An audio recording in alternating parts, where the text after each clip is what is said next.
seguir viendo. ¿Cuál es la otra causa del sufrimiento? Nos dice la palabra de Dios. Vamos a leer en Génesis capítulo 3, versículo del 11 al 12.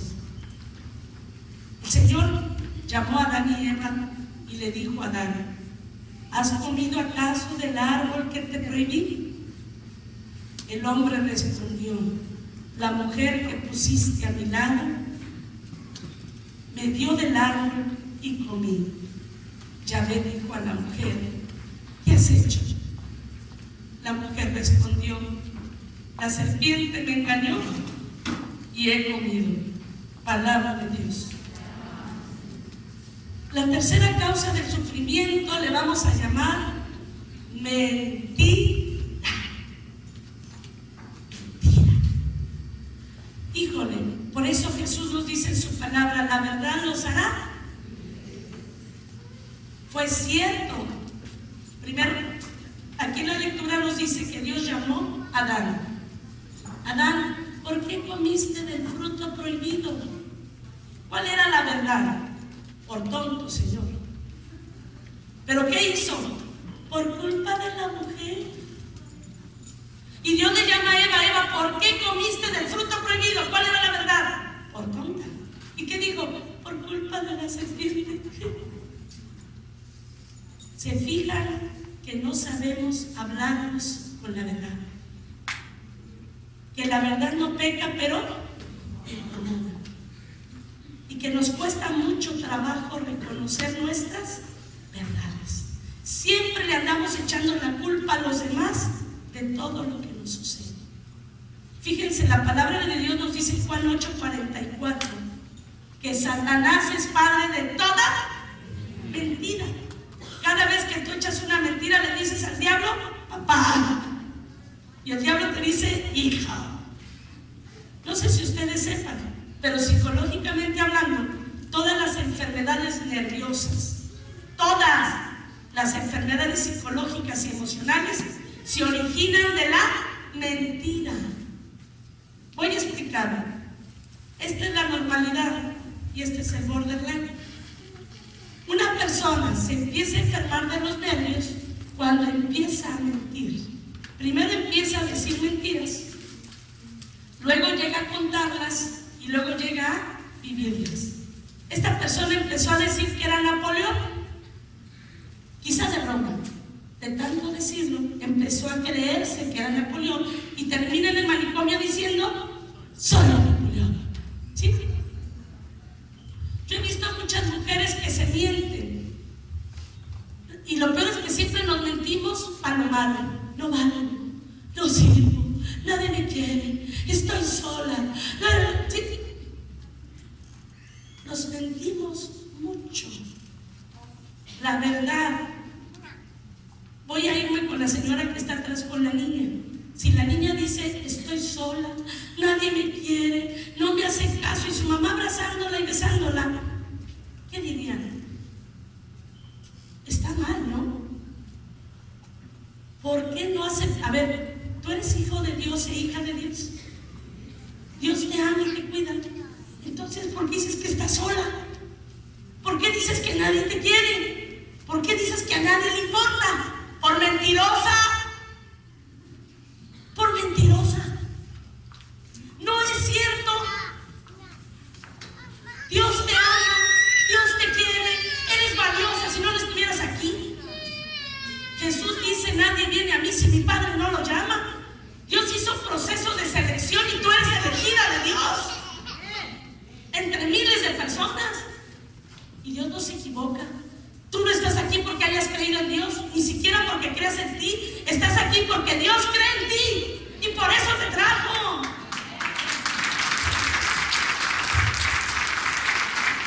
Dios cree que tú vales la pena. Esa es la verdad. Y si Dios cree en mí, aunque yo no creo en mí, no me importa.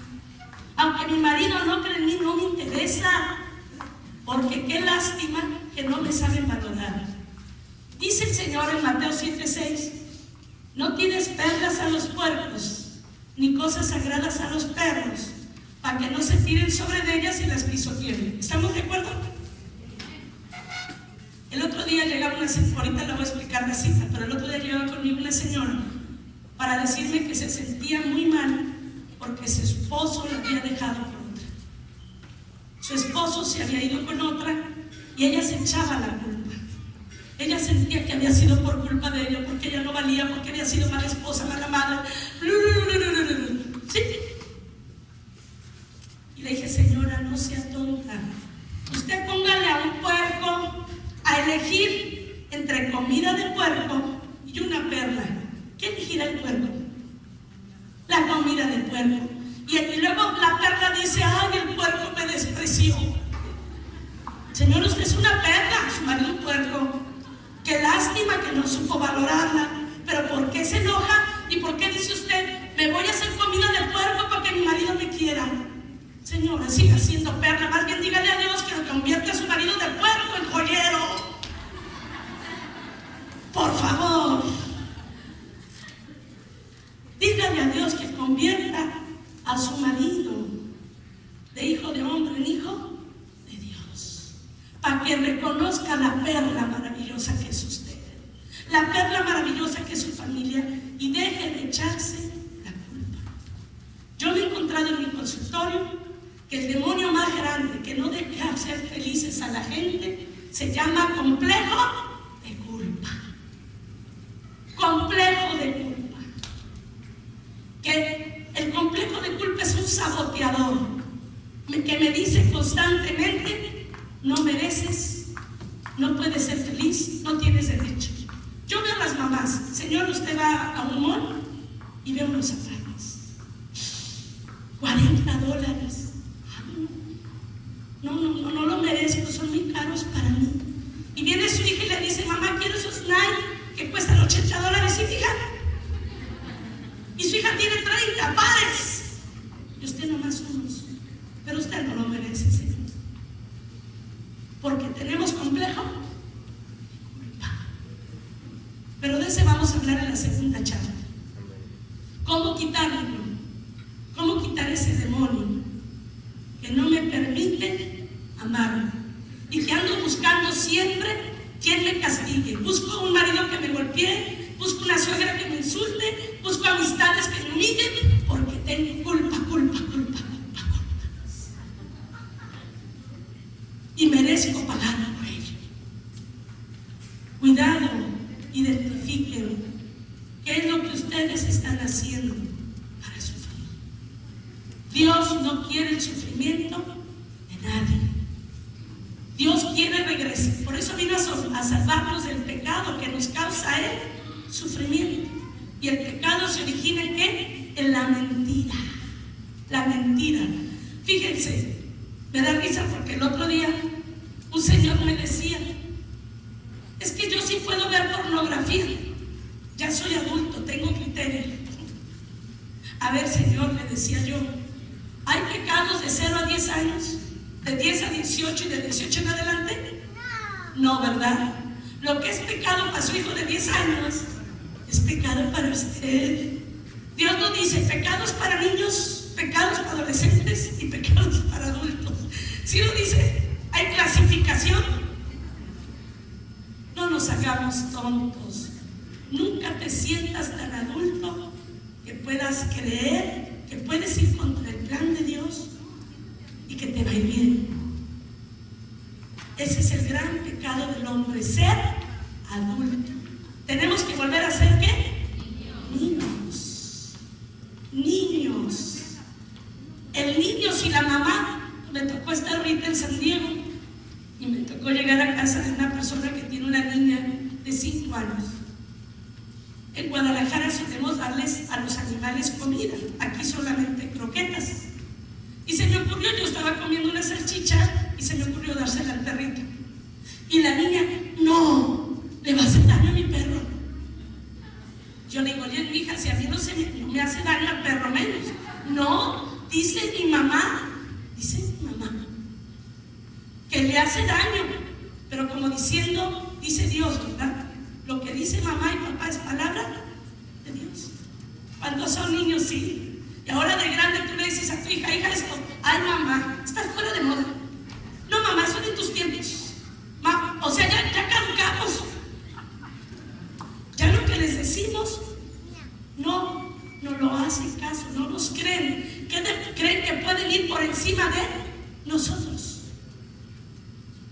Son adultos. ¿Y cuándo nos empezó a ir más mal a nosotros?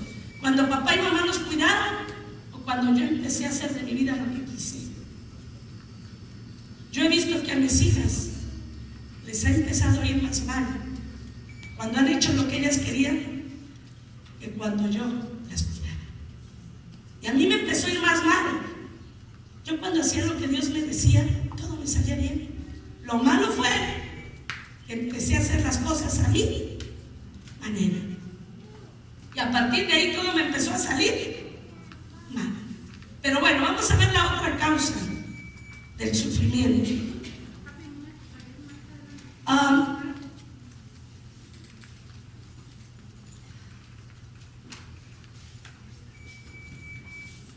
Bueno, no solamente decir mentiras, sino aceptar que me digan tampoco mis verdades.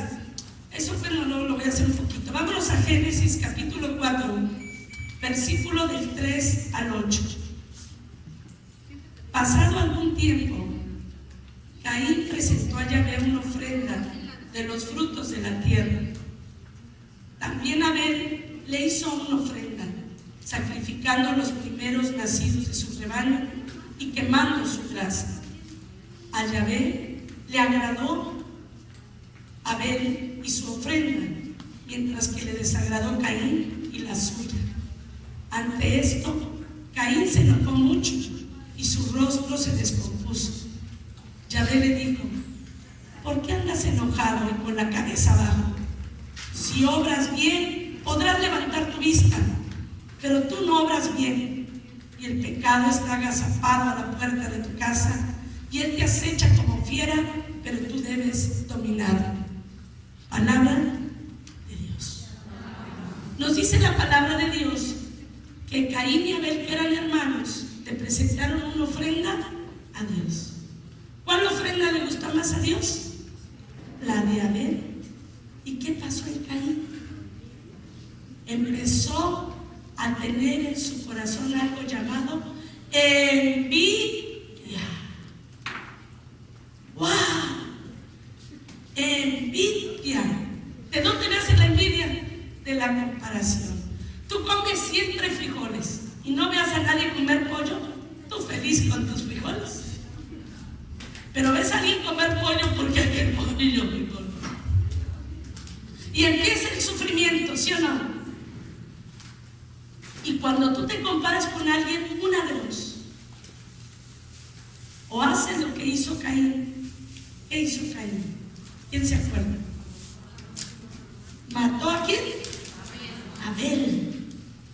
Te dejas llevar por la envidia y empiezas a criticar, a calumniar y a comerte a la persona que envidia. A ver, recuerda esto: nadie critica más que lo que envidia. Tú no criticas al pordiosero, no lo envidias. No criticas a los que están abajo de ti, no los criticas porque no los. Pero el vecino que se compró carro del año,